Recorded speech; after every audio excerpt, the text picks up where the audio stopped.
Hello, Doris. How Hello, are you? I'm so glad to be back with you guys. We're thrilled to have you. We are thrilled. We are thrilled to have you. You know, I saw you this morning. I was mentioning on Morning Joe on MSNBC talking about the whole country being a state of anxiety for tonight's debate. But when you talked in your book about JFK, whose voice we just heard there, I guess he wasn't that anxious preparing for his own. So tell us what you said about that debate. Yeah, it's so interesting. I mean, my husband, Richard Goodwin, was one of three people who were preparing him for the debate.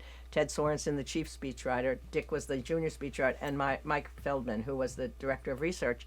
And they'd been working for days and days on this. They prepared and prepared and prepared because they had to, because the problem with Kennedy was that they thought he was too young, right? He was young and inexperienced, so we had to show, I know lots of stuff. I know lots of facts. I can answer questions. So Dick, however, was so nervous the night before the debate, he could not sleep. And he goes into the hotel where Kennedy is, and Kennedy's totally relaxed. He's sitting on his bed. He's got his khakis and his T-shirt on. He's got the breakfast tray there. And he looks eerily calm, Dick said. But I think maybe he just knew that he knew what he had to do, that he had done it. And they presented him with 5x8 cards, which had every question potentially anticipated, every answer. And then Dick was the pack mule of the place because he was the youngest. So he had to carry around this huge footlocker, which was called the Nixopedia. The Nixopedia. Which had everything about Nixon in it. And he felt like he'd done it all. So as he memorized each card, they'd ask him the question, he'd throw it on the floor. The floor is spread with cards. So it was an incredible moment to watch this. And you're talking about watching this after the fact with your husband, and you subscribe to the notion that has evolved that if you're watching it, the big winner was John Kennedy, and everybody knows why. And if you were listening on the radio, not so much. Yeah, I mean, Kennedy, actually, they were pretty equal if you just listened to it. I mean, in fact, when I was getting upset when I was watching, for some reason I felt empathy for Nixon. I never thought I would. But the idea that just because he had sweat on his face and he didn't put makeup on and he wore the wrong suit, that should determine the debate, it sort of pissed me off. So I said to Dick, this isn't fair. And he said, well, just close your eyes and listen, and it'll come out more evenly. But that's not what the people who watched felt. And they were the overwhelming majority of the people. They really saw that Kennedy stood up to him, that he was equal in stature, which was the whole important part. And he had vitality, and he had energy, and he looked great. I suppose that did matter. Well, you know, you do think, though, that television obviously marked a big change, because when you look at the politicians who've become president since Kennedy, there have been exceptions. LBJ, whom you wrote about and knew so well, you wouldn't say he was the best-looking guy going. But when you look down the line, Romney, Obama, Clinton, you know, Trump is not my cup of tea, but I suppose you'd say he's not a bad-looking guy. Joe Biden is 80, but he looks pretty damn good. What did you think of Romney's presidency, by the way? How'd that go? Well, it didn't go that well, but he ran against Barack Obama, probably one of the coolest guys ever to be in the office. I mean, so it did change. You cannot be a homely politician, or it certainly hurts you today. No, it's a scary thought. I mean, I keep thinking about the 19th century. I mean, hardly anyone knew what Abraham Lincoln looked like. I mean, they never seen him, most of the people. They never would see him. You know, finally there were photographs that began at that time, but you had to sit against a chair with your head in the back, and you never could smile. It's like the passport photos. I had to get a new passport the other day, and they wouldn't let me smile. I mean, I was so mad. 10 years ago, I was able to smile. And I have to see this, morgue-looking thing now for the next 10 years. So, Doris, the conventional wisdom, I think I subscribe to this, but I'm not sure I know what I'm talking about, is the debates generally don't have much impact unless there's a huge mistake. And arguably the biggest mistake will play, particularly for young listeners who weren't around for this. This is the 1976 debate between Carter and Jerry Ford, where Ford botches a rehearsed line from his briefing book and declares, well, you'll hear what he declares. Here's Ford and then Carter. There is no Soviet domination of Eastern Europe, and there never will be under a Ford administration. I'm sorry, could I just follow? Did I understand you to say, sir, that the Russians are not using Eastern Europe as their own sphere of influence and occupying most of the country's there and making sure with their troops that it's a communist zone. By the way, that was not Carter. That was the moderator, I believe. Correct, who was, Max Frankel. Right. Giving from him the a New York second Times. chance. Right, exactly. Given a second chance. Am I right with my statement of the conventional wisdom? A big mistake is a problem, but a great performance often doesn't get you that much? I think that's right. I mean, a mistake especially is a problem if it reinforces something that people are worried about. Yeah. And there was a feeling that Jerry Ford was not very smart and not very informed. Because of SNL and Chevy Chase with the... Possibly could not have helped. And Okay. LBJ said something about he played too much football or something like Yeah. that. So, and that when you think about all the people that screw up, if it's something that you're already worried about, I think it can exacerbate that feeling, and that's when it happens. I suspect there is sometimes a good performance. I mean, think about Reagan in 1984. That helped to undo the whole problem with age. Well, we have. You Oh, want to hear it? yeah, We yeah, have it let's too, by the do it. way. Yeah. I mean, obviously, it's going to be an issue this tonight. is great. This is a This is- live production. That's right. Usually we're not this confident, Doris. This is a rare moment. This is 1984 Reagan versus Walter Mondale, where Reagan addresses the issue that was on everybody's mind. By the way, he was only 73 at the time, not Oh, he's a 78 or youngster. 81. He was a little boy, right? Here he is at 73. Here's Reagan. Mr. Truitt, and I want you to know that also I will not make age an issue of this campaign. I am not going to exploit for political purposes my opponent's youth and inexperience. Did that have as big an impact at the moment as I seem to recall Oh, it did, it I did. right? think it It did. I mean, did. everybody laughed. You see even Mondale Mondale, laughing. yeah. And so you know that he's won that moment. And what had happened in the first debate with Mondale, he had not been very good. He had wandered off. You know, this is what they say is the theme, that most incumbent presidents are not very good. They haven't had to debate anybody for a while. You know, they're just hail to the chief is played. They come in, they say what they want to say. So they're kind of rusty in it. But in that case, he had to change it for that second debate. And whoever came up with that line, it just showed that he was able to laugh at himself. If politicians did that more often, it's a great thing to do. It just makes you human. People feel they're vulnerable, and then they like you for doing it. But I don't want to gloss over that. When you said laugh at yourself, I'm a huge believer in that. My takeaway every time I see that is not the brilliance of the Reagan comment, which it was, but that Mondale laughed at it. And it was not forced. When you watch the video, you see to the side, can you imagine a candidate being made fun of in a debate in 2024 You know, and that's laughing along with Well, it? good for you. I think that, I should have thought about that. I think that's right. And that's what made the moment a success for Reagan. So Mondale was such a human being that he responded the way you would hope somebody would. But I bet you another candidate today, I can't imagine one of these two guys laughing at Nor something can the I. other one said, right? And yet, almost surely, Biden is going to be asked about age tonight because it's one of the chief concerns, never mind the people that want President Trump, but former President Trump, but people that are going to vote for Biden are also very concerned about his age. So he's got to decide how to handle it. Yeah, it's going to be very interesting. They've had a lot of people there, preparing him for this, and you keep wondering as that line, have they figured out a line like this? Or maybe they've even used this line. Who knows what they do? They do make a big deal on Trump's side about how he's not really preparing. He's much more off the cuff. I think few people believe that. But it does seem like he's not preparing with the same kind of all stops, no holes barred kind of preparing that Biden's doing. How much does that matter? Well, you'd hope it would matter. I'm nerdy enough to think that you should prepare for things. When you have an exam, you want your kid to prepare. You don't want them to just wing it like he's doing. But I watched Trump the other day, and I think the thing that's going to be hardest for him is when he's got an audience in front of him, he really is able to appeal to that audience. He winks at them. He smiles at them. The connection is partly what gives the applause, and he's going to be looking at a blank thing. So we'll see how he responds to that. I think it's going to be much harder for him. I think that was a brilliant thing to have no audience, and the mic. I can't being believe cut he off. agreed to it, by the Yeah, way. I don't understand it. I mean, I guess it's because I don't understand why he did, because this doesn't seem to bode well for him.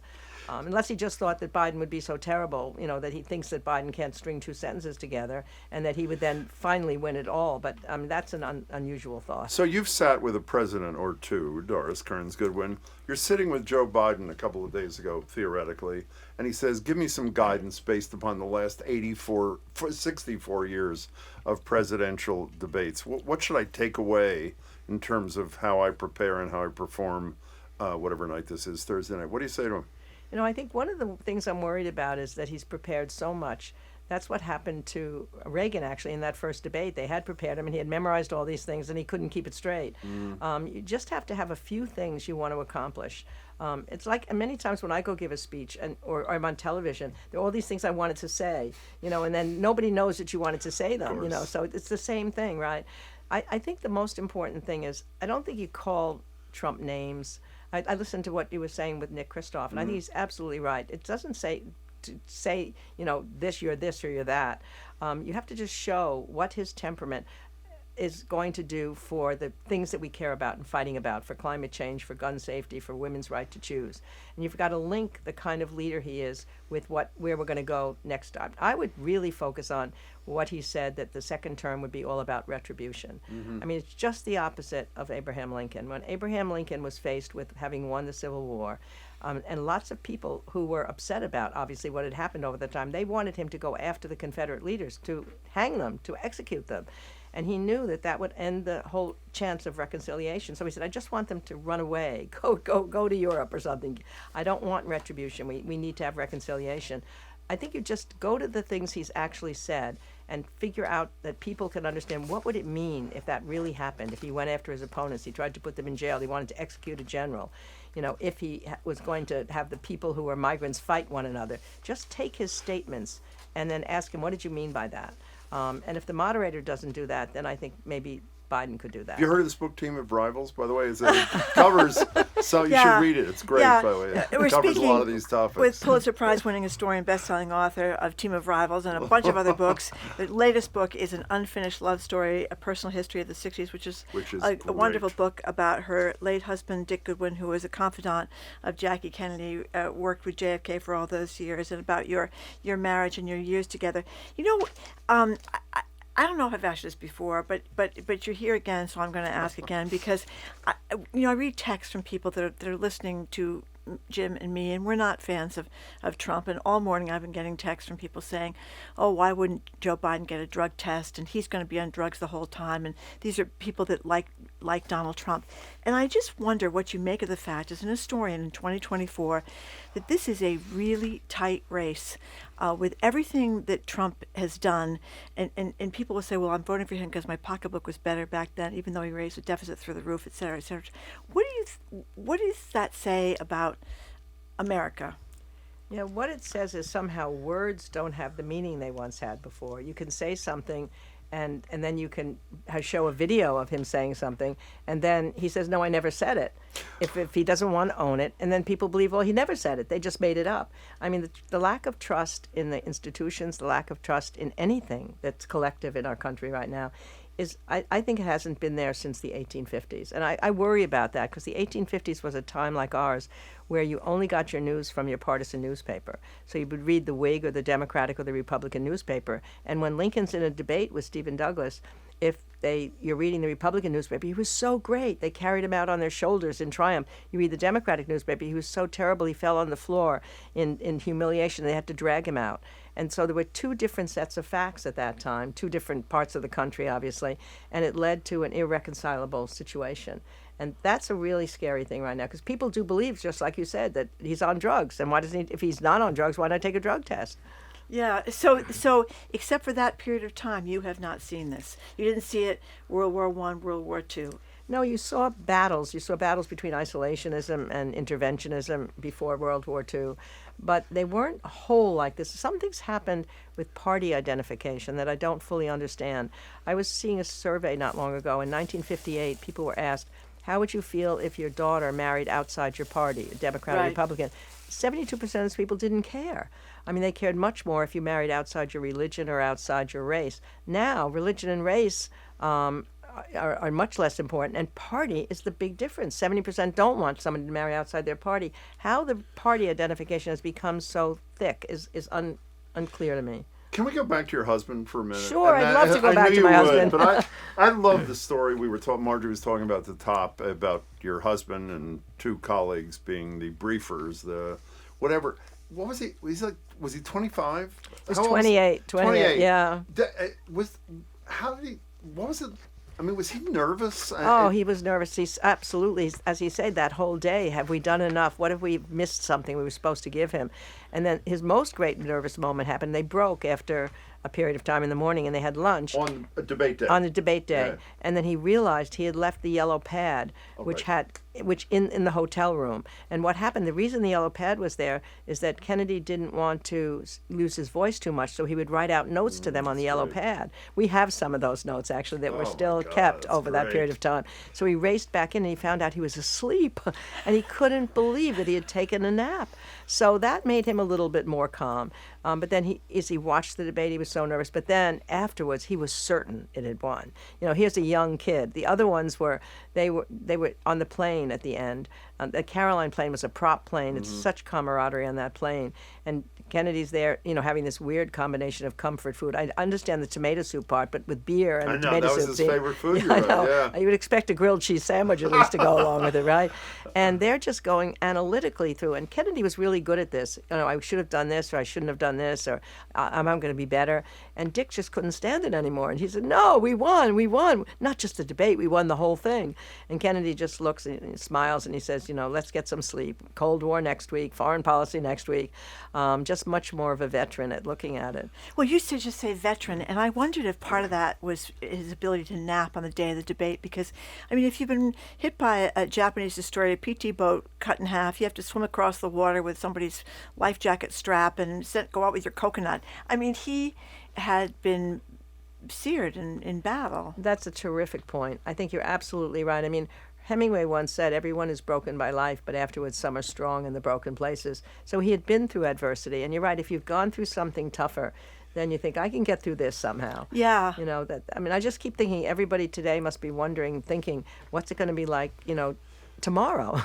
Tomorrow we're going to have, we just wish we could. I've often said I wished I could know it was 10 years from now, and I was the historian writing about this period, and it all came out much better than we thought, and we healed, and we were back together, and I don't know. So you're going to be nervous tonight? Oh, yeah. You are? Yeah. How do you deal with... Well, Marjorie, of course, if you were listening earlier in the show, is talking about drinking games. I can't imagine Doris Kearns Goodwin I will have some engaging wine. in a drinking Yeah. game. I think I may have to go for tequila. I don't know if the wine will be enough. Yeah, I was thinking about that. The problem is, like, when I got nervous at Red Sox games, when I was watching them in those years before we finally won the World Series, I would just leave. I would leave the room.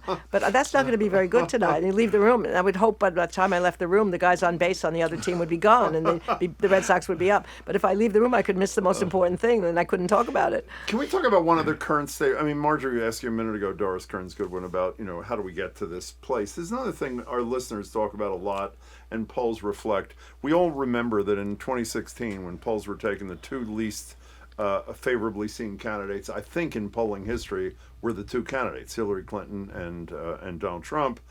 It's happening again in 2024. What's wrong in our system and you've heard about the phrase I never heard about till Chuck Todd mentioned it to us, the double haters who are going to decide this election, who hate both candidates. What's wrong? What broke in the system, if anything, that caused us to get people that so many people don't want to even be candidates? We have to ask a question of whether or not we're getting the best people into public life because of the hurdles they have to go through. They know they're going to have to raise so much money at any level, whether it's Congress or senator.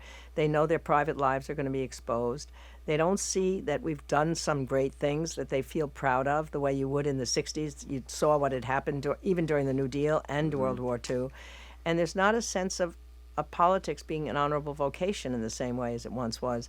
So lots of important people go into other kind of vocations, but they're not as many maybe, or at least they're not showing up. There's certainly some out there. I have a feeling if this thing had gone to a Democratic primary system, we would have seen people emerge. So obviously, Obama, we didn't know who he was until he emerged. Lincoln, nobody knew who he was until he emerged. So you got to trust it's not like we have nobody out there. But I don't think the system makes it easy for people to decide, I want to be a politician these days when people don't trust institutions. So what do you do when the media spends half its time attacking anybody who even raises their head about and money is so much a part of the game? I don't think you're going to have a Jimmy Carter, a peanut farmer, all of a sudden entering. So what does one You do? got to change the system. These problems were created by us. We undid the fairness doctrine, which should probably be back in place, although I don't know enough about it to really say that. We've made... By Reagan, correct? No, I think that it was during Clinton, possibly. That I forget when it happened. We should look that up because that's important. But also we've made it so that the system itself doesn't reflect majority rule. We've got the filibuster. We've got the Electoral College. These problems were created by us. We can solve them somehow. That's what we got to believe.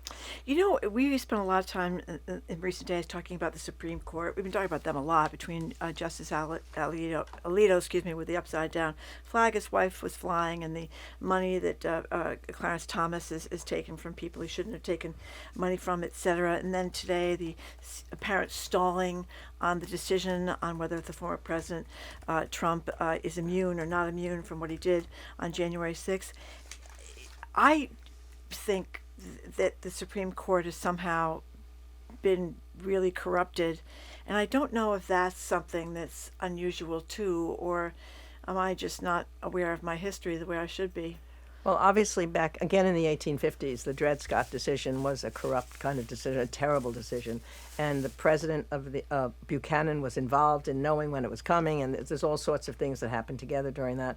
But that was about racism and not money, though, right? That's right. That was about racism, not money. I don't know about corruption of Supreme Court. There may have been individuals, but I don't think it's ever been as much in the sad limelight as it now. In fact, my PhD thesis at Harvard was on the Supreme Court. I mean, I keep thinking if I hadn't ended up working for Lyndon Johnson, I wouldn't have become a presidential historian. I'd be studying these guys in their robes, and oh my God, what would it be like right now? Yeah. It's very sad because I think about the 1950s and the Brown v. Board decision.